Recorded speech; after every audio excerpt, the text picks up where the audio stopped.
Welcome to Troublemakers Daily, your daily missive of fierce compassion and bold clarity. I'm Danielle, founding member of the Troublemakers community. Today, let's talk about a fundamental truth that's too often forgotten in our field. Mental health work is meaningless if it doesn't center the people it claims to serve. And it's time for professionals to listen, really listen. Let that truth land in your body for a moment. How often have we built systems, theories, and practices around what we think people need rather than what they tell us they need? How frequently have we positioned ourselves as the experts on other people's experiences? How consistently have we privileged our professional knowledge over their lived expertise? This isn't just about good clinical practice. It's about power. It's about who gets to define healing. It's about whose voice matters in the conversation about what helps and what harms.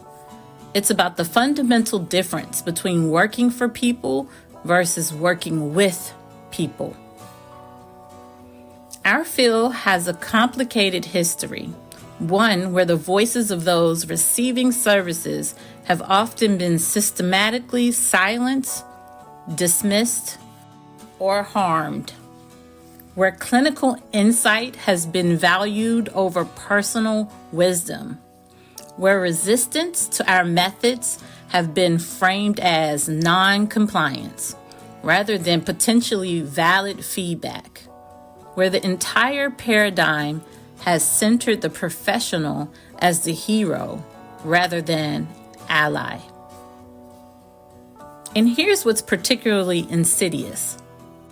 We can talk endlessly about person-centered care, about strength-based approaches, about cultural humility, and still fail to actually shift the fundamental power dynamic.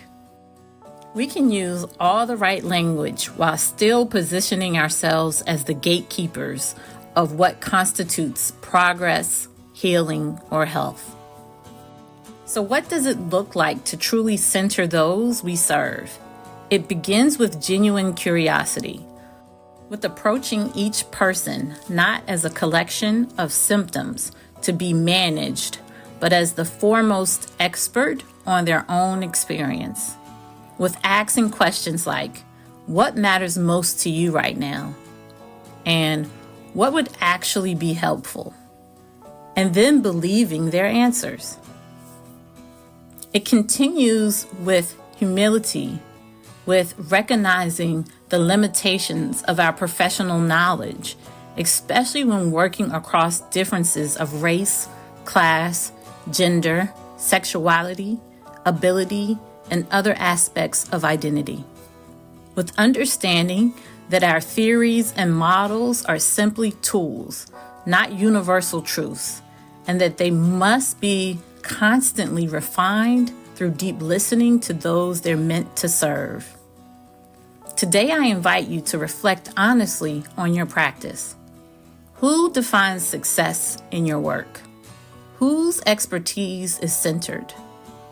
When there's a disagreement between your professional opinion and someone's understanding of their own needs, how is that tension resolved?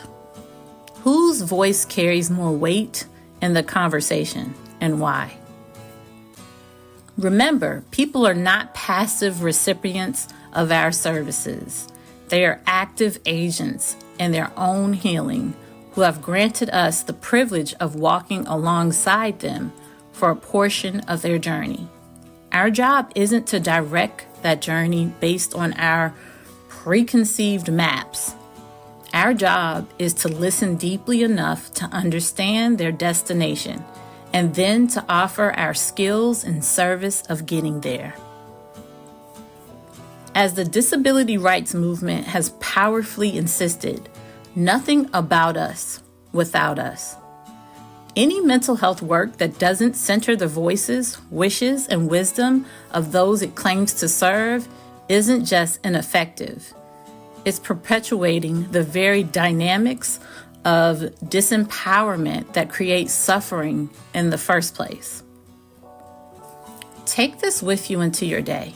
Your work matters, you matter, and your willingness to truly listen to those you serve, that's not just better practice, it's necessary justice. This is Troublemakers Daily, brought to you by troublemakers.art. Until next time, keep making good trouble.